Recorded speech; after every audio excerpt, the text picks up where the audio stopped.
The following broadcast was produced by the Lighthouse for the Blind in San Francisco as part of our Lighthouse Learning Library.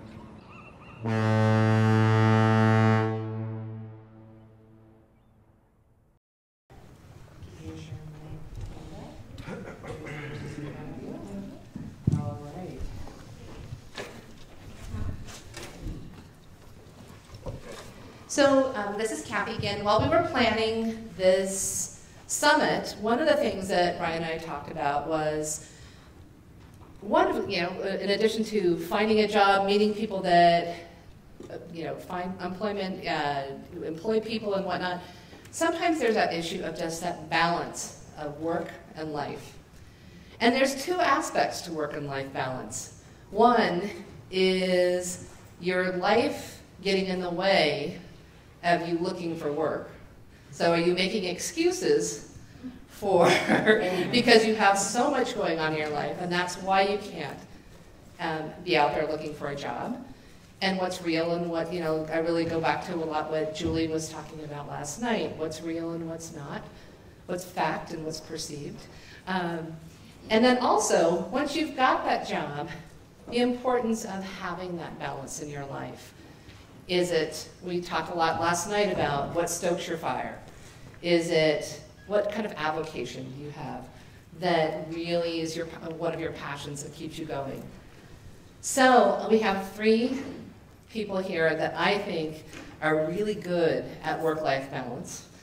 They all are working. Two of them work at the Lighthouse, and one of them used to, and she ran camp. So first I'm going to do an introduction. Richard Rueda. And Richard is the Director of Community Services at the Lighthouse. And we have Theresa Duncan, who is the Director of Alumni Services at Guide Dogs, and Linda Porelle, who is our social worker at the Lighthouse. So I want to thank you. They all bring different perspectives. So we have perspectives of a mom and a grandmother, and a professional and someone who's been involved in different advocacy organizations. I know we have two very big players here too. There's all sorts of reasons why I connect with these people, which is, as we go through, I'll let you know. But I'm going to start with Linda Porelle. Because not only is Linda someone that I truly just admire as a colleague, but she has great jewelry. She has great fashion sense, and she has great taste in music. So Linda, go ahead. Thanks, Kathy. First of all, I want to. Kathy asked me to do this last week, so I kind of had to think about it quickly. And luckily, it was Labor Day weekend, and because I downshifted to a 4-day week last October, taking Fridays off, that's my mini retirement, quote unquote, I ended up having a 4-day weekend, yahoo! So I had a little time to think about this. So I'm going to talk, initially Kathy asked us to talk about our philosophy of work-life balance. So I looked and found somebody's work who I really admire, Martha Beck, who's a life coach, whose life coach training I'm going to be starting taking this fall. Anyway, I was reading one of her books, and in a chapter about play, she had a definition of what a career is. First she quoted Webster. A career is the course of action a person takes over a lifetime. And then she amplified that definition. It's the course of action your true self would take if you were to live to the limit of your potential. And I think that if someone is capable, and I suspect that everyone in this room is capable of discovering their true career, and that career marries what you do for a living to bring home the bacon, what you do in your free time, and what your goal is in life. I feel fairly fortunate to have figured that out for myself over a fairly long lifetime. So I should talk a little bit about my career development. Even as I'm a social worker, somebody once tried to call me a case manager because they thought manager was a higher title. I straightened them out on that. Social work is a profession and a noble one. So when I was a kid, I was the one who listened to all my family tell their problems, and this started early. And as a blind person, I'm sure that all of you have experienced, or many of you have experienced, people coming up to you and telling you their life story, unbidden. So I had plenty of that. I went to college in the 60s and took a circuitous route, kind of left college before graduating, got married, had 2 children, lived in Cambridge, Massachusetts, and did pretty much all of what people in Cambridge, Massachusetts did at that time. Eventually, I went back to college at University of Massachusetts. I had married a fellow blind person. My husband had graduated from Harvard College. He'd gone to broadcasting school. He tried 2 or 3 other careers and never figured out his life or what to do with himself. So eventually, our marriage broke up. I had 2 children. My daughter, who lives here in San Francisco, and my son, who was born with retinoblastoma, and after having cancer on and off for all of his 18 years, passed away in 1990.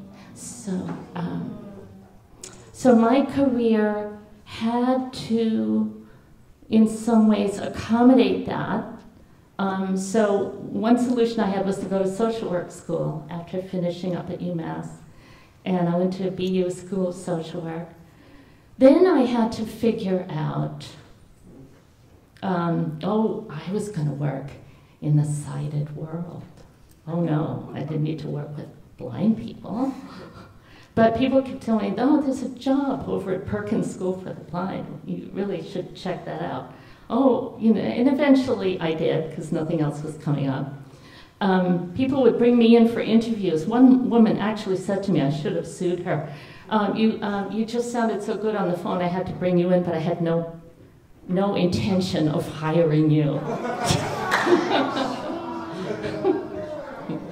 So I finally went to work at Perkins School for the Blind, and what I realized, I had not wanted to be what I called ghettoized in the field of the blind. Black folks work with black folks and blind folks work with blind folks. So, but eventually I figured out, no, this is a specialty every bit as valuable and honorable as medical social work, legal social work, child advocacy, any branch of social work. This is a specialty, and there aren't very many specialists. And another thing I figured out was that just by entering a room, I was making a therapeutic intervention, because people had to change their image of blindness by confronting somebody who was legally blind.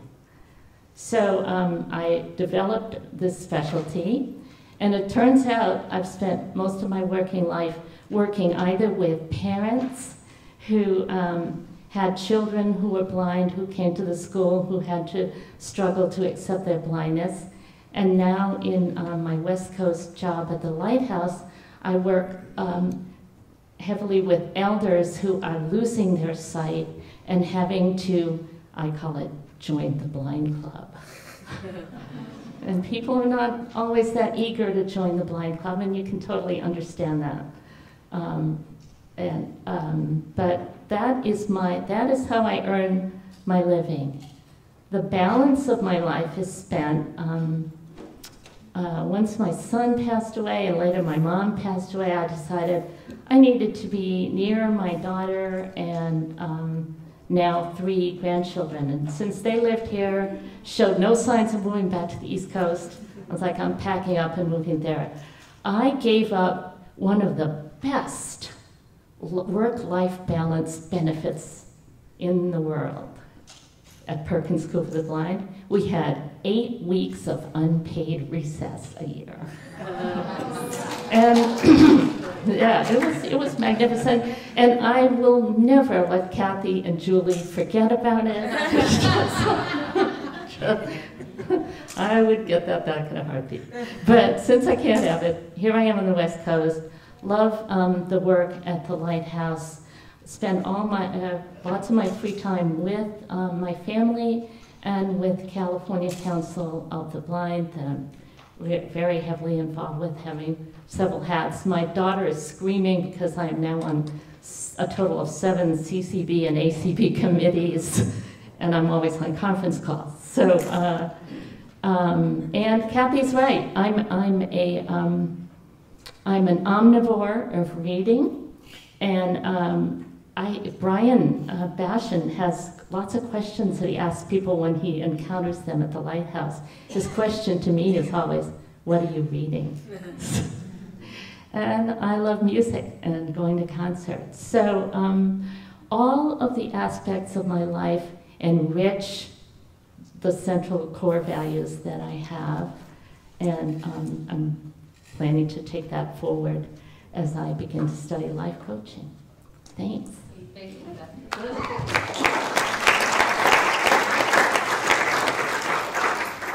We'll take the questions afterwards, but one of the things that I appreciate about Linda is she's very clear about setting boundaries, about, you know, she's hugely responsible for what she does at work and going the extra mile and things like that, but she's real clear on her weekends, and what she does is she does a lot of playing. And so I really enjoy, after the weekend, kind of living vicariously sometimes that she does, especially with her daughter and her grandkids, and just the neat relationship she has with them. And so it's a really lovely thing. Yeah, I want to say I get to work at 8 o'clock, I leave at 4:30, unless the lighthouse is burning down. Yeah. And officially those are her hours, but I've known her to stay. So anyway, next person, I'm going to stick with on the Lighthouse trend. I'm going to go with Mr. Rueda, Rich Rueda.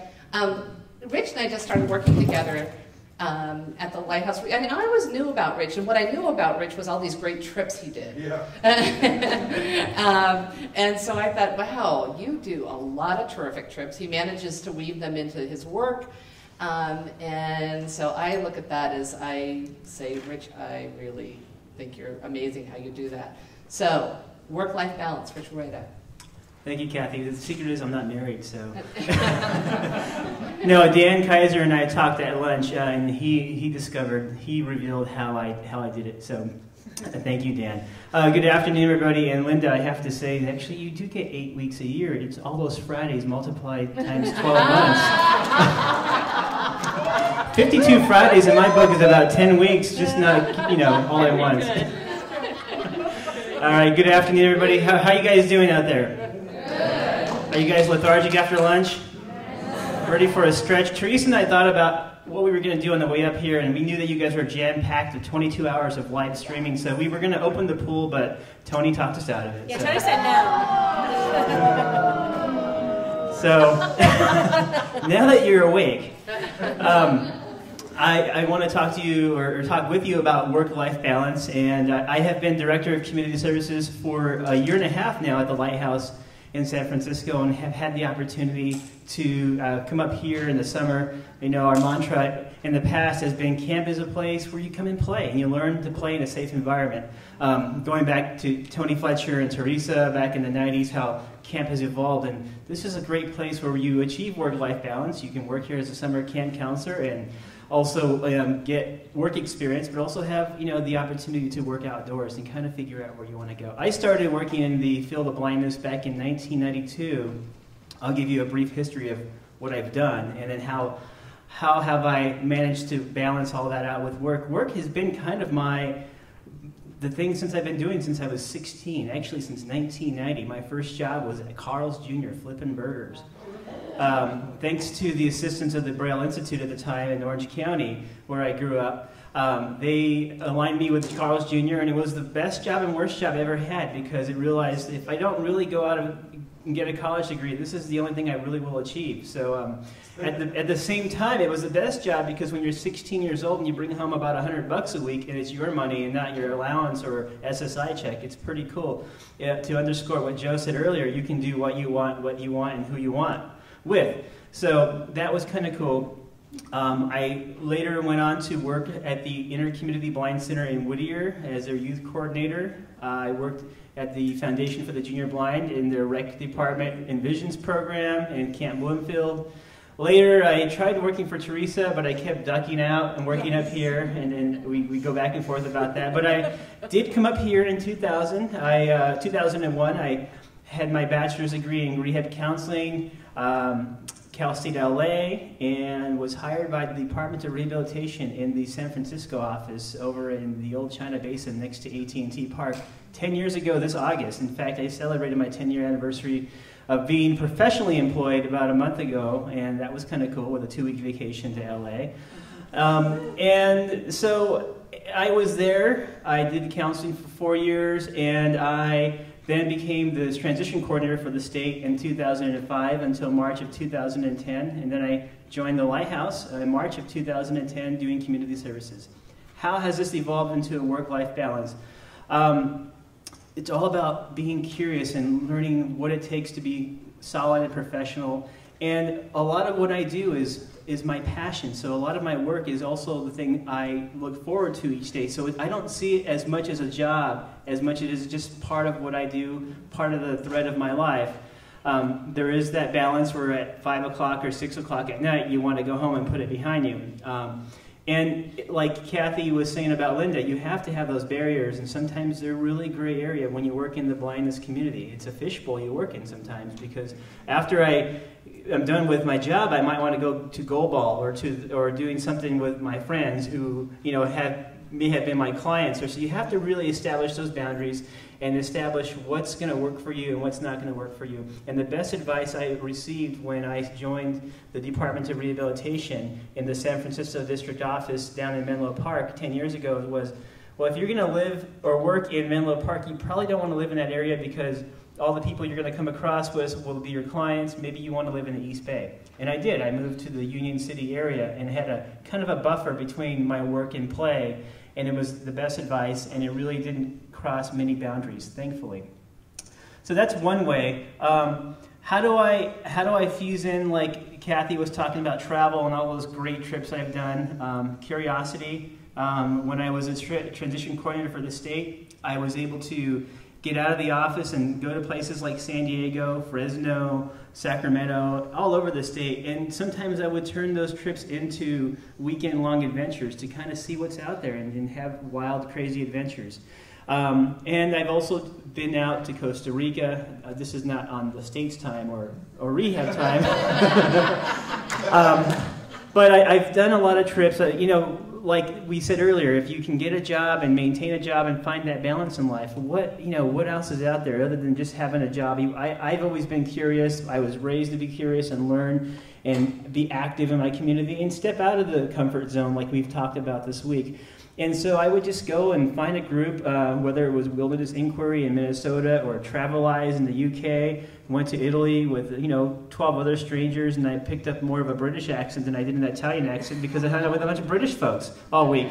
There's just been a myriad of things I've done, and taking that challenge and taking that initiative and saying what's out there. And I haven't done it to be that first blind guy to climb a mountain or to step on the moon, but just to do it for my own health and wellness and well-roundedness. And it's been very exciting. And I don't know what my next work trip will be to New Orleans in October for the NIB conference, for the Effective Supervision conference. So I'll get to stay an extra 2 days to see the Big Easy, and that's one place I haven't yet to go. But just really fusing the work-life balance, the work-play balance, travel, and establishing those barriers. So that's kind of my dig on it. Kathy, I hope I addressed what you were looking for. Yeah, I'll have some other questions later on too. I'm going to turn this back on.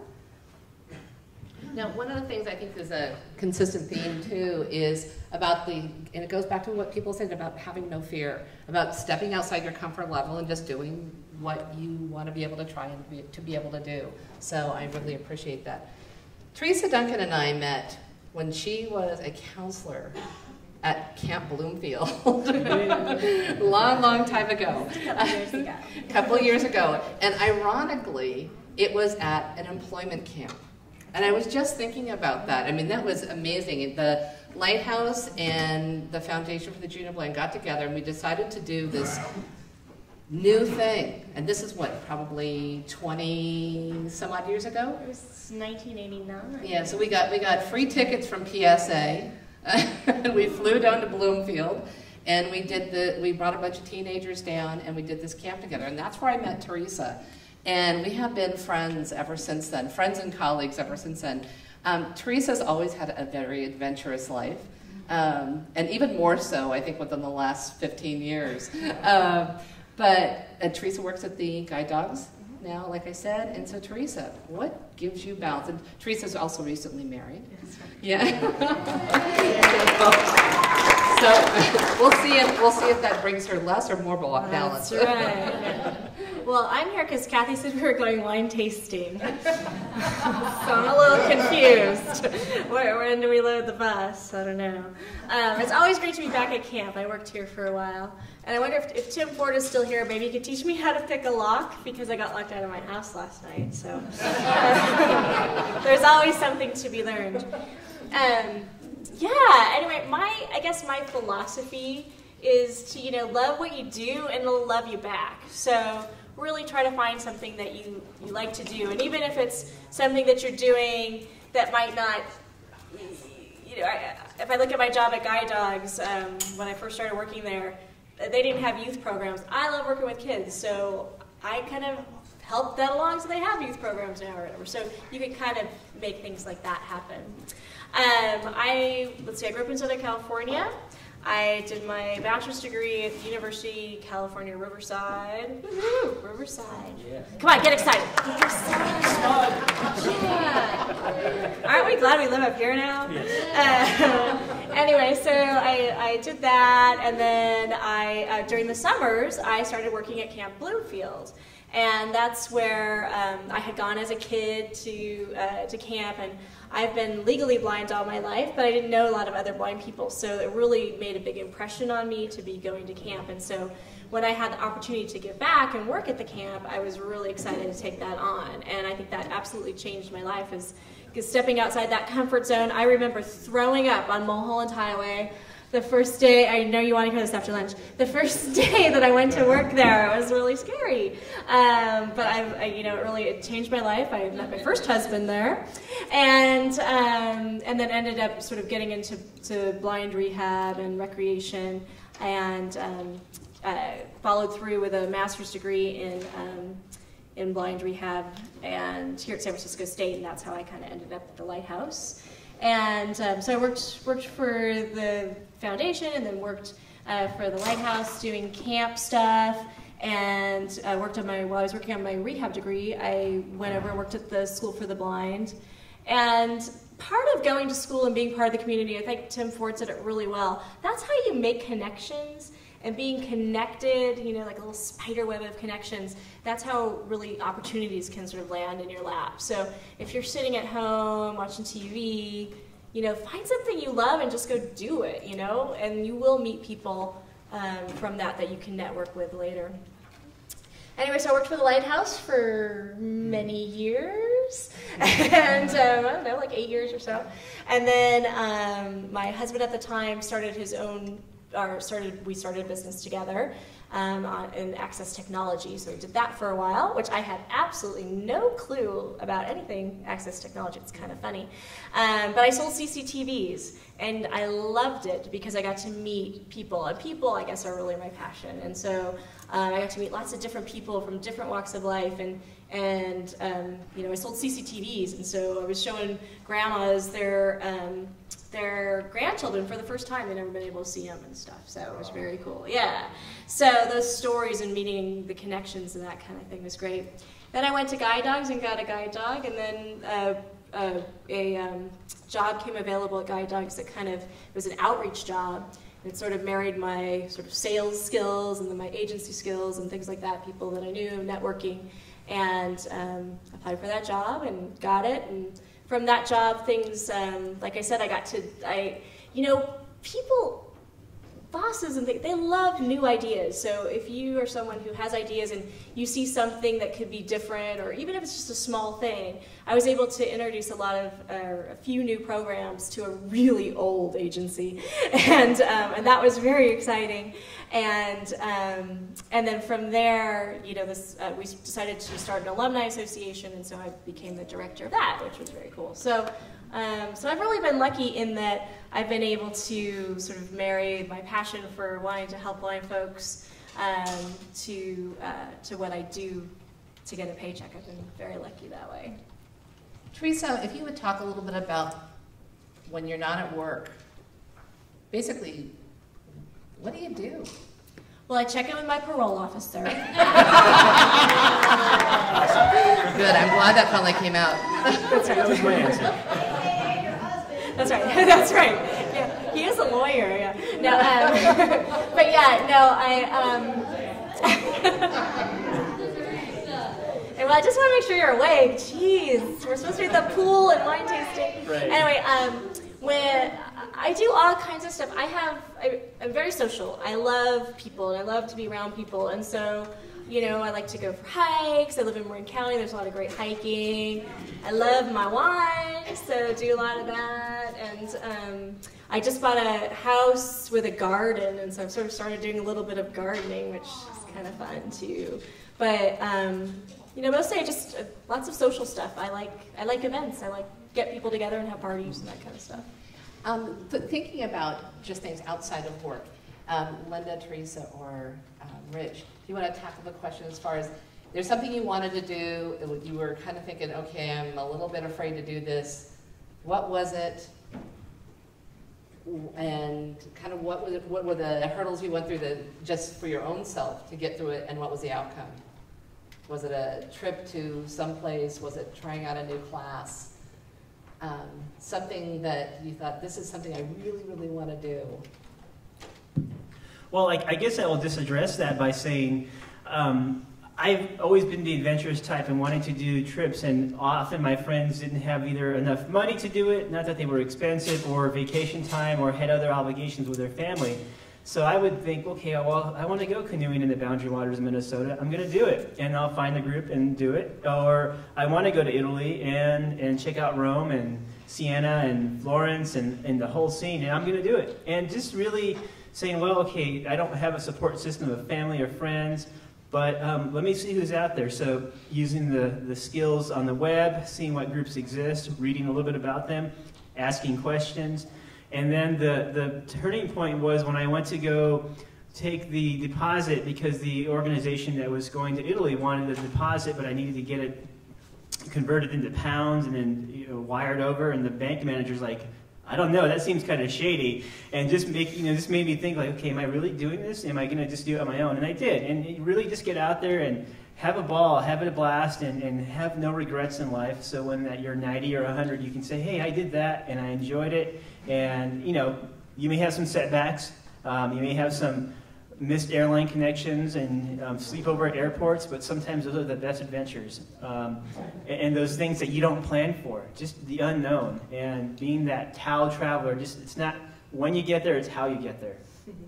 Well, I think that brings up a really good point, Richard. I think that, having that sort of spirit of adventure and knowing that things aren't going to go the way that you think they're going to go, but sort of if you're happy and have a good attitude to start with, you're just it's gonna be part of the story later on, So, Linda, go ahead. Yeah,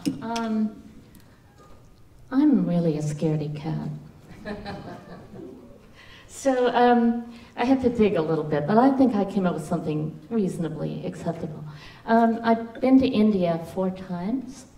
And the first time I went was in the mid-'70s with my first husband, who I already said was blind. And we actually traveled from Mumbai to another city on a train by ourselves with all of the local people just, just wondering what was going on. The next time I went, I took my two children who were then 15 and 13, and then was now my ex-husband, and his girlfriend. The five of us went to India. And so the followers of the spiritual master that we follow couldn't figure out what our family configuration was all about. And we were just sort of like, what? She lives with the children and then they live... So we had to sort of bash some cultural stereotypes there. The third time I went, I traveled on a plane by myself to meet the gentleman who is my second husband. I call him my current husband just to keep him on his toes. Yes. But traveled on my own to go and meet him in India. So, I think those were a few of my adventures. Great, great. When you think about balance, just in general, any kind of philosophy or definition for balance? I know, Linda, you started off by kind of thinking about what that balance is, but what is that when you're thinking and just chatting with a group of people? What does balance mean to you? Tree or Rich? I think balance, going back to the work ethic, I've always had a job since I was 16. That was 21 years ago, and I've never been... I'm very adventurous, very restless, and I can't not be home a long time without doing something. So there have been times in my life where I've let work kind of engulf me, and next thing you know, it's 9, 10 o'clock at night.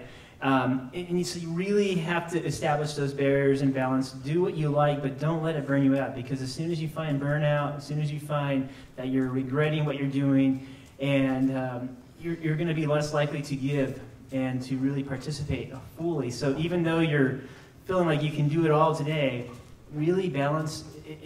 I'm just giving strong overtones here, but just finding that, balance. So what else are you going to enjoy in life? Do you want to read? Do you want to go do things that are local to you? Finding those groups, and that's what balance means to me. Finding, the middle ground. Okay. Yeah, I with Richard, I agree.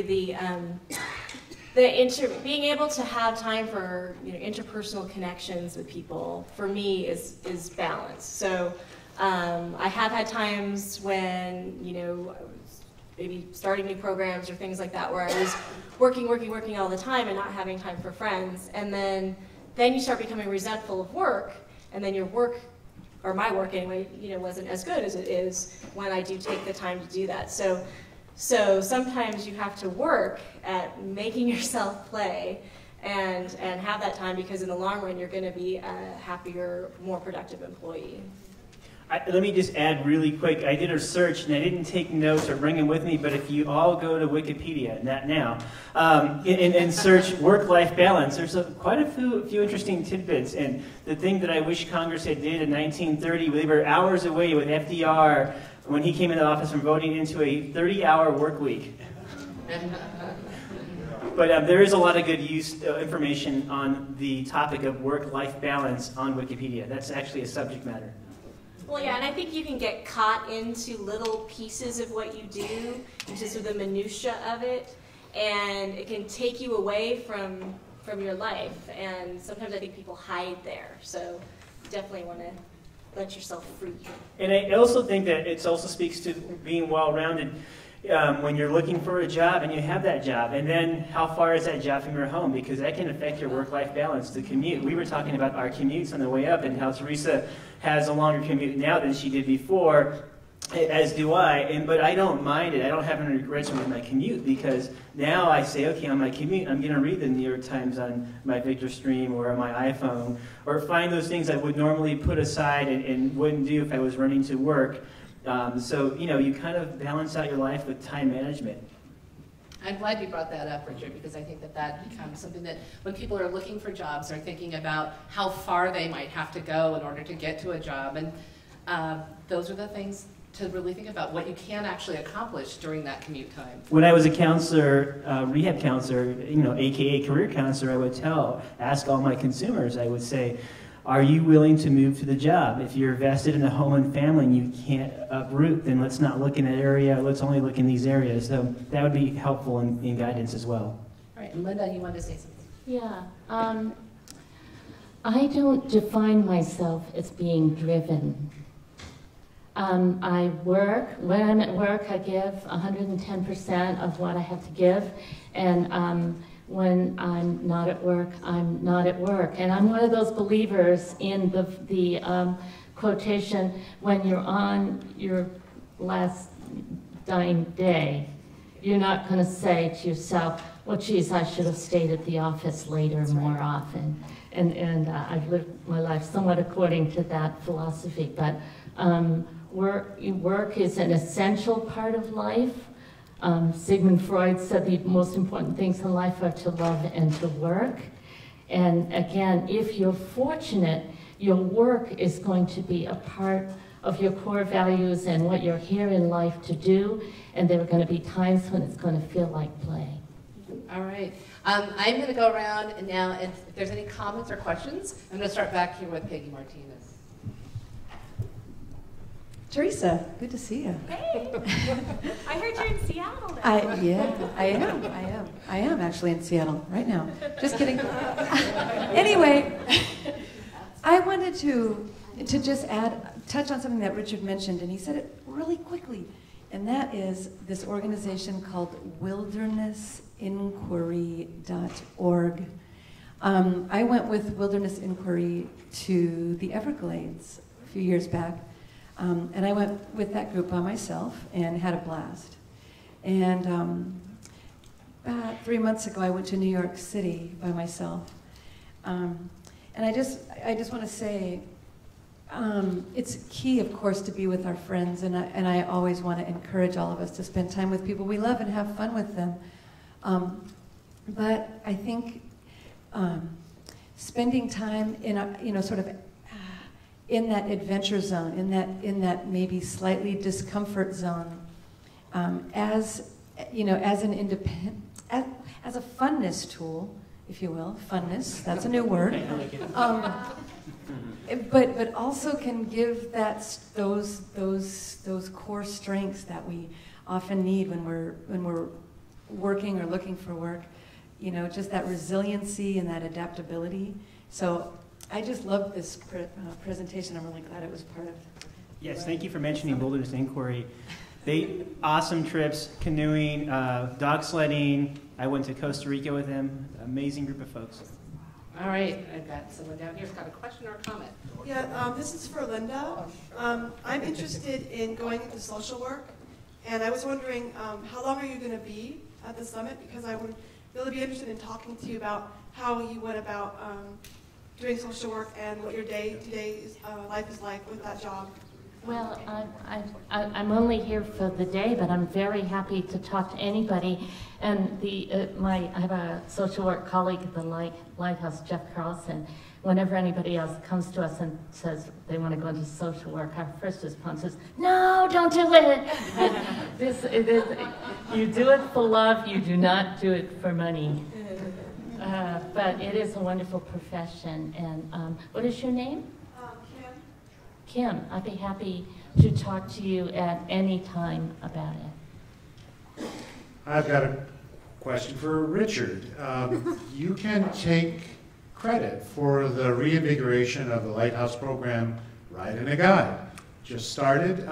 Tell us what you envision with it. How can people use it to increase balance, have fun, and go where no blind person has gone before? Thank you, Brian. Ride and a Guide is a program that where credit is due, Kathy Abrahamson and maybe Theresa was involved with this in the mid-90s when the program was around, and it was the opportunity for folks to gather together in a group and do some really cool adventures where maybe public transportation wasn't nearby or access to the vehicle wasn't in hand. So we thought about bringing this back as a service, not so much as a program. So we met earlier this year, kind of hammered out some details, and have officially launched it this summer. Ride and a Guide essentially is a program that pairs you up with a driver who will get you out into the great wide open on the California highways if you want to go down to Big Sur. In fact, that was one of the trips Theresa, Kathy, and all of us did. I joined them in 1994 for that. And it was similar to that, where you just gather, you go camping, we pair you up with a driver who is like-minded, who is willing to pretty much get you from point A to point B, and can involve themselves per your request as much or as little as you want them to. Folks are going to be going to museums down to San Jose, maybe over to Half Dome in Yosemite. It's a program that isn't, or a service that isn't so much you're going to get them to go with you to Rite Aid and Costco and other errands on a Saturday. It's more of a long-term, maybe an all-day thing on Saturday, or even a weekend adventure, wine tasting, and then maybe camping out. And if you would like the driver to just get you to your destination and vanish, that can happen. Or if the driver is willing to and you want them to work with you as your human guide, that can also be arranged. So between myself and Don Franklin, who's our volunteer services coordinator, you can contact him or myself. Let us know what you're thinking, and we will then pair you up with a volunteer driver. Right now, the somewhat guaranteed turnaround time is a 3-week minimum. We are still lining up drivers. We're going to be reaching out to college students at San Francisco State this fall who need hours, and what better way to pair them up with you, the adventure seekers out there. And sky's the limit. If you want to do a longer trip, we can certainly do our best to arrange it. And if you want to just do a half-day trip to a museum, where, again, public transportation is not the easiest to get to, or you would take all day getting there by 6 different bus connections, we can do it in half that time. So ride in the guide, just give me a call, 415-694-7334. So, Rich, it's a great program. It's so cool that the volunteer pays for all this.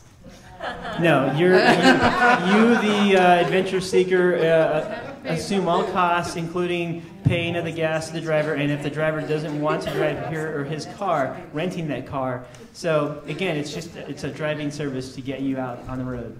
Thank you, Rich. My phone number to sign up is 415-694-7334. Will that be on our sheet? Yeah, all the contact folks will be here, and Rich is also on the website. You can contact him. That sounds amazing. Please paratransit. There you go. There you go. So I've got a comment back here. Hi, this is Kirk Adams from the Lighthouse in Seattle. I'm back here with Bob Johnson and Peggy Martinez, and the 3 Seattle Lighthouse people are about to depart. I have a meeting tomorrow with our finance committee where they will hopefully bless our operating budget for the upcoming 12 months. But I just wanted to, on behalf of the 3 of us and the whole organization, thank you for including us and being so welcoming and hospitable. It's been wonderful getting to know many of you, and if there's anything I can do or the Lighthouse can do to help you move forward down your career path, please don't hesitate, because we will do whatever we can do. Thanks.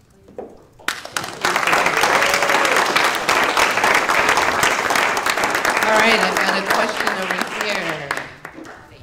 Hi, this is Connie Jung from Alameda. I just wanted to, I don't have a question, I think I just have a comment about this whole, you know how we always talk about me time and we need more me time, and I'm a mother and a wife and a daughter and all that, and work. Like to work a little more, that's why I'm here. But, you know, me time is great with other people as well, and I think that's the refreshing aspect about this summit and these activities, the Ride and a Guide program. I wonder if that could be paired with work someday, because that's right in the Northern Bay Area region, and they do a great service as well. So yeah, me time can be community, and it's certainly, we lend ourselves to this very easily. So thank you. And if people don't know what BORP means, it's called Bay Area Outreach Recreation Program. For those on the live stream, Bay Area Outreach and Recreation Program in Berkeley is BORP, the acronym, sorry. And I send out all the emails for the calendar, so I'd be the person to contact. All right, so Lori Van Allen knows all about it, so that's a good connection, maybe Lori Van Allen. Actually, I'm going to have Connie stand back up for just a second, because since she brought that up. I wanted her to give her a chance. She talked about she'd like to be working more, and she does have a business. Plug your business. Oh, my business? Oh. I'm a psychologist. I practice in Alameda. I have a small private practice. But I'm always looking for ways to expand and do and become involved in other kinds of projects in the community. I've been, for the first time this summer, actually supervising somebody who was here for the camp, and so I do work with children, adolescents, and adults. The youngest, I think, has been like 4, and the oldest, I think, was 85. So I kind of enjoy that whole lifespan range. And Great, thank you. Okay, comment right here. I just had a comment about work-life balance, and specifically for the massage therapist in here. There's a huge trend for businesses to work with their HR departments to make sure employees are happy, and that also includes reaching out to those HR managers, promoting your massage business in that field, because it doesn't cost them that much, and especially if you're doing sort of your advertising within the company, that will promote your business. I just had that idea for you. Great, thank you, Anna. Anybody else, another work-life balance comment, question? All right. Hey, one last thing I wanted to ask, because we've talked a lot about a lot of great fun play. Any comments you have for people who are putting life in front of looking for work? And have you had that happen in your own life, but what are maybe some thoughts you have for folks who feel like they have so much life going on and they're here because they want to be working, but it's kind of not being able to see the forest through the trees? Well, you got to be able to pay for life. Good point.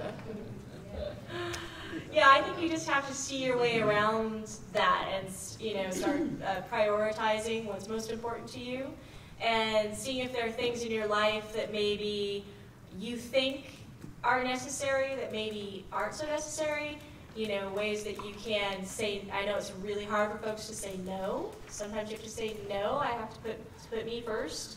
I need to get a job, and so I think that's part of it, is standing up for your own self and realizing what your priorities are. I'd like to address that as well. I think we got here a little late this morning because of the paving, so I didn't hear all of what Joe had to say, but one thing that resonated strongly with me was the whole issue of moving off of benefits and into your own employment. Benefits are incredibly seductive, and it's security of a sort. And so the thought of giving that up, and then especially the thought of Social Security coming after you for overpayments, this, that, and the other thing, I had some of that occur to me early on before I actually found my career. And it was scary to make that leap and say, all right, I'm gonna have a paycheck now. But it's amazing how short a time it takes once you do it to say, man, this is a better way to live. Richard? Looking for work can be a full-time job. And it can be, you can get burned out looking for work. So finding, again, it's been said in different ways, but finding what you enjoy, finding those hobbies, those extracurricular activities you may do in evenings or weekends, that could turn into a part-time job. You could be that yoga instructor at a lighthouse. You could be a self-defense teacher. You could be doing the things that you participate in as a consumer and the community, and then before you know it, you could be that instructor getting paid part-time. So some of those obvious hobbies can be, a job. Even, bartending and then being a bartender, a wine bartender, just anything. There's so many things out there. Now that you're all awake. I thought about the bartending thing. It kind of passed by because I subscribe to Groupon, and I see different lessons you can get for inexpensive. And there's cooking lessons, bowling lessons, and you can get a group of your friends and learn together. And before you know it, some of those things could turn into employment. Hey, thank you guys, really. I so appreciate you being here. I want to make one other comment too. They all laugh, and I think that's so important. Just having fun and laughing and getting, and so again, the thread of getting together with friends or meeting new people, having an opportunity for some hilarity, and is hugely important. So, Linda, you were just about to say something. I was about to say that no one on the planet laughs better than Kathy Abraham. I'll second that motion.